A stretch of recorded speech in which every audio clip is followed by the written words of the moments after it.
दुनिया में ऐसी कई कहानियां और रहस्य हैं जिस पर लोगों की दो राय होती है। क्योंकि कुछ लोगों के अनुसार ये महज अफवाहें होती हैं तो कुछ लोग इसके आने वाले रिपोर्ट्स पर भरोसा करते हैं।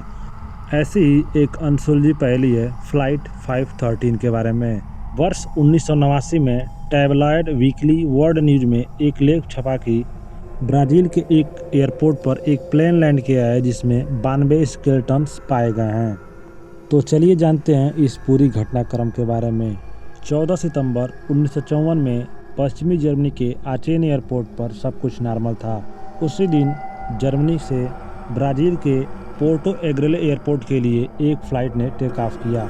करीब 18 घंटे की उड़ान के बाद इसे ब्राज़ील पहुंचना था, लेकिन यह कुछ ही घंटों के उड़ान के बाद रहस्यमयी तरीके से रडार से गायब हो गया। यह सैंटियागो एयरलाइंस की फ़्लाइट 513 थी, जो मिस्टीरियस तरीके से अब गायब हो चुकी थी।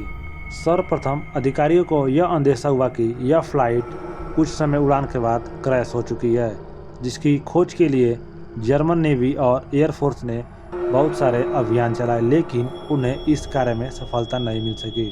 अंततः कुछ वर्षों की खोज के बाद उन्होंने इसे बंद कर दिया।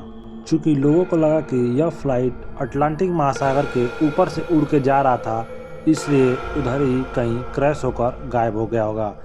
करीब 3.5 दशक बीत जाने के बाद लोग इस घटना को लगभग भूल चुके थे, लेकिन तभी 12 अक्टूबर 1989 को एक प्लेन ब्राज़ील के पोर्टो एग्रेले एयरपोर्ट पर उतरता हुआ दिखाई दिया।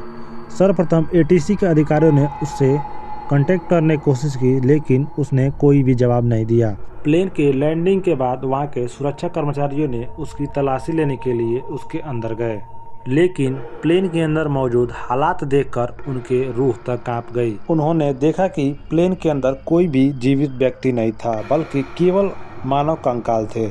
यह देखकर उनकी रूह कांप गई। जब उन्होंने कॉकपिट पे चेक किया तो वहाँ पे भी पायलट कंकाल के रूप में थे और इंजन अभी भी चालू था। जब सुरक्षा कर्मियों ने इसकी जांच की तो इस बात से दंग रह गए, क्योंकि यह वही मिस्टीरियस फ्लाइट 513 था जो करीब 35 वर्ष पूर्व जर्मनी से उड़ान भरते हुए गायब हो गया था।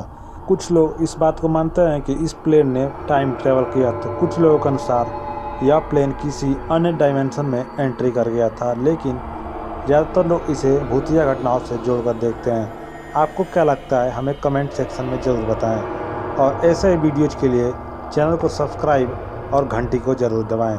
जय हिंद।